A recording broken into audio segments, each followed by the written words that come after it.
तो फिर हम जैसे समझ गए होंगे, जैसे कि हमारे पास टोटल्स हमने लेफ़्ट शिफ्ट परफॉर्म करते करते हमारे पास टोटल 16 मरतबा हमारे पास आ गए। तो सी मतलब C16, CD एंड D16, ठीक है।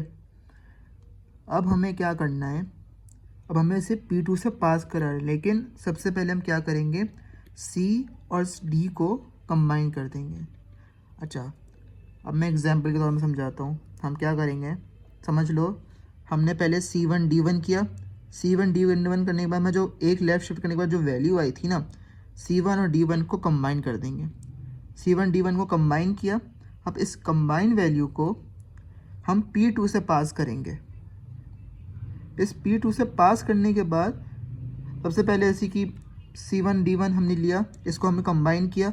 कंबाइन करने के बाद वैसे ही नंबर असाइन कर दो, जैसे कि 1 2 3 4 5 6 7 8, इस करते करते पूरे नंबर असाइन कर दिए।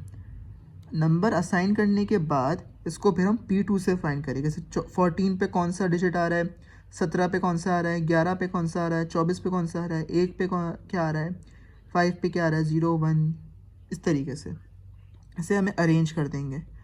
तो इसको अरेंज करने के बाद हमारे पास जो आएगी ना वैल्यू, वो होगी क्या, आपके पास 1 की। इसी तरीके से अब हमने सबको करना है। C2 D2 को कंबाइन करो, नंबर असाइन करो, इसको P2 से पास करवाओ, सेकंड की आ जाएगी।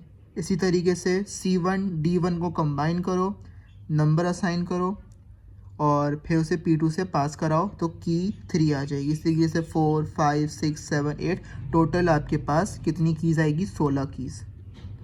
क्योंकि डेस में यही तो होता है कि हमें टोटल 16 कीज़ जनरेट करनी होती हैं।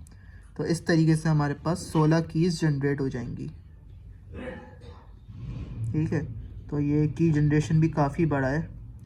हो सकता है सर ये स्टेप दे देंगे, इसके सिर्फ स्टेप्स बता दो कि कैसे की जनरेट होती है, क्योंकि ये भी बहुत बड़ा है, इसे भी करने में अच्छा खासा टाइम लग जाएगा, ठीक है। इसे एक बार तब अच्छे से देख लो।